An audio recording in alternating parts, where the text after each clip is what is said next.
कसं आहे, कोकणामध्ये जी लढत व्हायला पाहिजे ती सगळी एकतर्फी फक्त सुनील तटकरे असं सगळं चाललं आहे. समजा कोणतरी जर उमेदवार चांगला असता, मजबूत असता, तर लढाईमध्ये मजा आली असती. पण आता जे चाललंय ते फक्त 100% सुनील तटकरेच्या बाजूनच सगळे हवा आहे. कुठलाही आनंद गीते हा माणूस उचकामी आहे. कुठल्याही अँगल लोक त्याला स्वीकारणार नाहीत. कुणबी समाजाने अनेक वेळेला त्याला संधी दिली. समाजासाठी देखील या माणसाने काही केलं नाही. विकासाच्या नावानं भोपळा आहे आणि फक्त निवडणूक आली की याचा थोडं दिसतं, म्हणजे चेहरा दिसतो याचा. निवडणूक शिवाय हा कोकणामध्ये कधीच दिसत नाही. वैशिष्ट्य असं आहे, याच माणसाने रायगडमध्ये सुरुवात केली होती बंडाची, की शरद पवार आमचा बाप होऊ शकत नाही, आमचा नेता होऊ शकत नाही, काँग्रेसच्या पार्टीमध्ये खंजीर घुसून यांनी याचा पक्ष उभा केलेला आहे, हा गद्दार आहे, हा गद्दार आहे. हे वक्तव्य आम्ही गीतेनेच केलं होतं. त्याची आठवण त्याला घेऊन द्या. आता गद्दारीचा बाप तू आहेस का? महागद्दार तू आहेस का? त्यांच्या हातासोबत खाली काम करत दिसतो आता.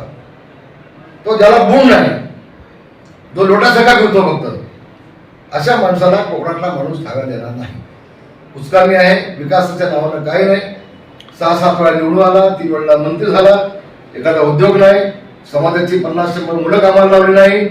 आणि म्हणून आता समाजाविषयी देखील संपलेला आहे. मी तुम्हाला 100% सांगेन, आनंद गीतेचा डिपॉझिट 100% झाला.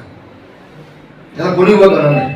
त्याच्या सभा आपण पाहिल्या आहेत, तर 100 आणि 150 लोकांपेक्षा लोक जास्त नसतात ते मिटिंगला. त्याच्या ती पण 50 लोक 5-7 गाड्यामधून घेऊन जातात ते.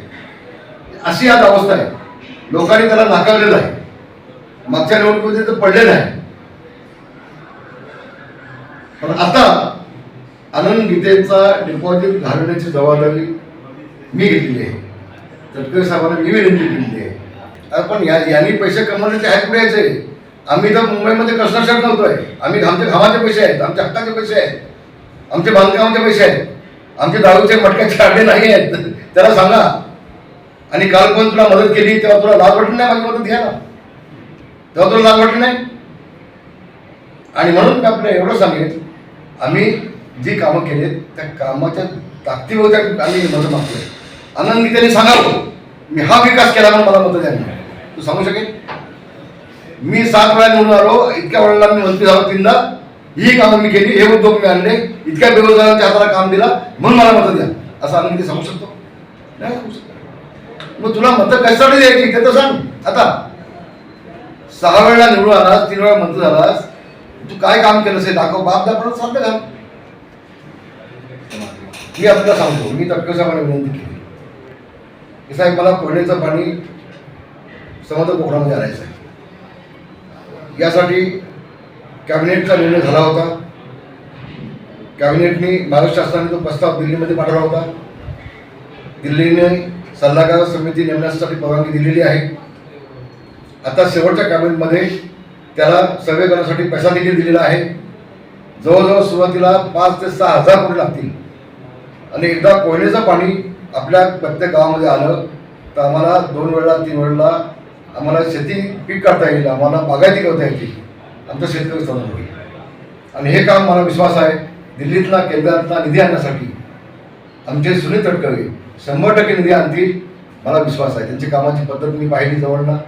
मी विधिमंडळामध्ये त्यांना जवळनं पाहिले, त्यांचा अभ्यासपूर्ण भाषणं पाहिली त्यांची मी ऐकले सभागृहामध्ये. मला 100% विश्वास आहे. उद्या आज ते त्यांच्या पक्षाचे अध्यक्ष आहेत, उद्या 100% ते मंत्री होतील केंद्रामध्ये. आणि मग आनंद गीते जे काय करू शकणार नाही त्याच्या 100 पटीनं तटकरेजी हे माझ्या कोकणाच्या विकासासाठी केंद्रात निधी आणतील. आम्ही दोघेही हातात हात घालून, खांद्याला खांदा लावून त्या कोकणाचा विकास, सर्वांगीण विकास, आर्थिक विकास, बेरोजगारांना काम देण्यासाठी, उद्योग आणण्यासाठी, पाणी आणण्यासाठी, ही सगळी जी कोकणातली आपण जी कामं आहेत ती पूर्णत्वाला आम्ही दोघं नेल्याशिवाय घालणार विश्वास माझ्या मनामध्ये आहे. आणि म्हणूनच तटकरेंना निवडून आणण्यासाठी मी जीवापाड प्रयत्न करणार. आणि बेईमान गीतेला डिपॉझिट घालण्याशिवाय विश्वास वाटणार. माझी भूमिका स्पष्ट आहे.